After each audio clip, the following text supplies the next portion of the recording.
Anyway, my sister wants me to tell you what I've been through. Historically, I came to Oak Park in 1968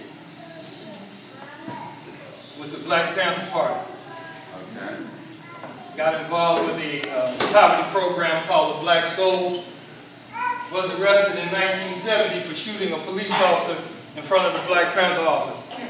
It later came to be known as the Oak Park 4.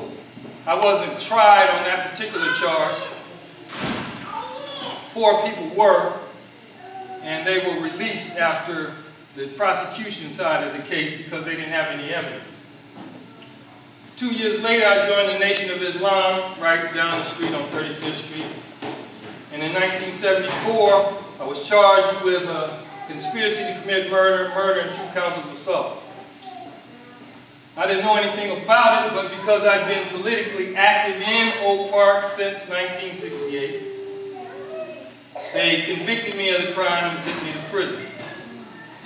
I spent 15 years in prison, trying to rid my way out, being an innocent person. However, I wasn't successful at that. And so I was paroled in 1989. And after getting out of prison in 1989, I went back to school, got a degree in accounting. I completed my certification to be an electrician. I'm a real estate broker, certified tax preparer. I went to law school in 2000.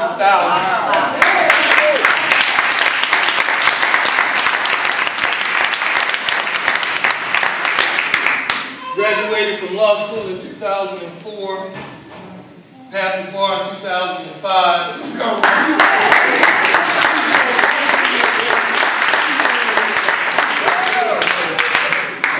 And after 2 years, was finally licensed to practice law in 2007.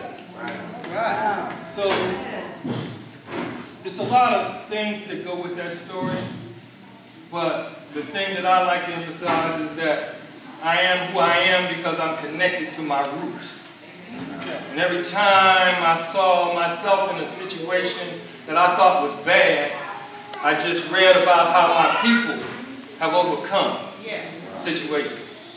And so with the strength of my ancestors, I was able to overcome all of my adversity. And I'm thankful to be able to be with you today, to share that with you, because one thing that I always say is that the only thing I can take credit for is being connected to my history, which gave me the motivation not to let problems overcome me. That's what we have to be careful about. We get in situations and they look like it's just too much to deal with. But our history shows us, if our people survived the Middle Passage chained together in the hull of a ship for months, what we're going through now is nothing. And we have the ability to correct any situation we find ourselves in. The first thing we have to understand is we have to get along. That's the most important thing.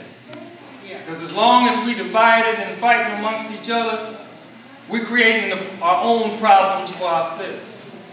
And those of us as adults, we have to set the example for our children. We don't want them shooting and killing each other. We have to be more careful about how we treat each other first, to show them an example of what they should do.